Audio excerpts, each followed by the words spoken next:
Avant d'ouvrir une nouvelle saison estivale, les Cévennes affichent leurs valeurs à l'occasion du printemps de l'écotourisme de Florac. Quand le Parc national des Cévennes a signé la Charte européenne du tourisme durable, il s'est engagé à accompagner les professionnels dans une démarche de développement compatible avec une gestion cohérente de l'environnement sur son territoire.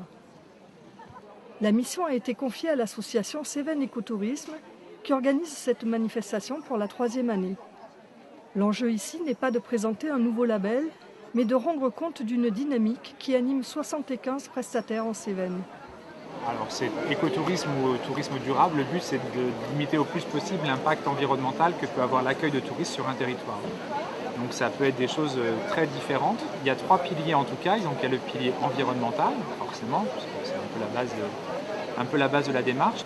Il y a un pilier social, donc comment l'entreprise qu'on développe peut avoir des impacts positifs au niveau social sur l'environnement dans lequel on vit. Dans la charte, par exemple, l'incitation est faite de travailler avec des producteurs locaux, de faire appel à des artisans locaux. Et il y a un versant économique, ça veut dire que le but, c'est quand même de faire vivre des gens sur un territoire, donc on vive de notre activité touristique, et donc d'accompagner aussi les gens dans cette démarche économique afin de rendre des projets économiques viables. Alors ça peut être des formations sur le marketing, sur la communication, sur Internet. Comme point de départ à cet accompagnement, un audit a été réalisé pour prendre la mesure des besoins réels de chaque adhérent et des points qui peuvent être améliorés dans sa pratique de l'activité touristique. Pour certains d'entre eux, la démarche n'est pas nouvelle et leurs équipements sont déjà bien avancés.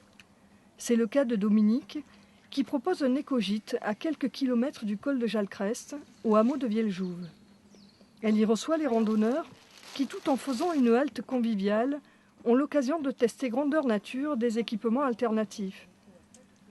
Ils arrivent ici, sont accueillis avec un petit sirop et on leur demande comment s'est passée leur randonnée. Voilà. Et donc c'est la première prise de contact qui a lieu ici, sous le capteur solaire, là, que vous verrez en reculant un petit peu. Et donc ici, si vous voulez, je vous montre l'écogîte.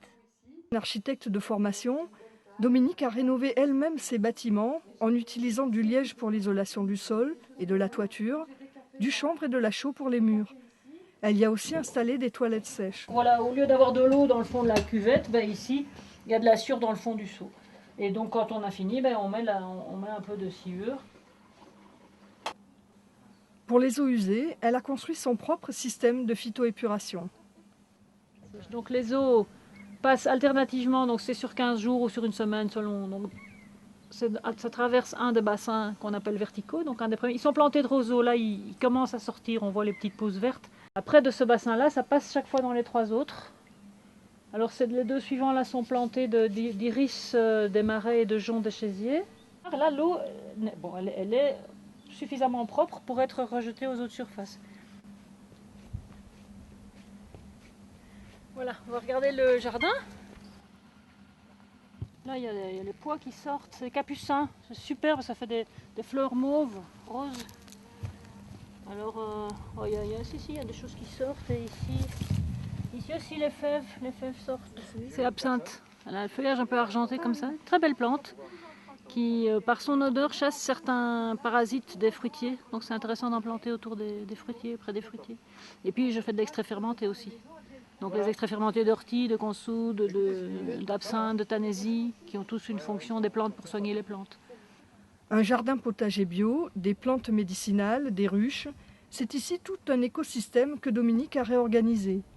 Un projet de vie qu'elle essaye de partager avec tous les vacanciers qui font étape à Vieljouve. L'écotourisme, c'est essayer d'aller dans des endroits plus proches de la nature, de vivre autrement, de quitter peut-être des habitudes de la ville, et se rendre compte qu'on a peut-être des besoins qu'on peut diminuer. Et les vacances, ça peut être un moment de tester ce genre de choses, de prise de conscience, disons, par rapport à ça.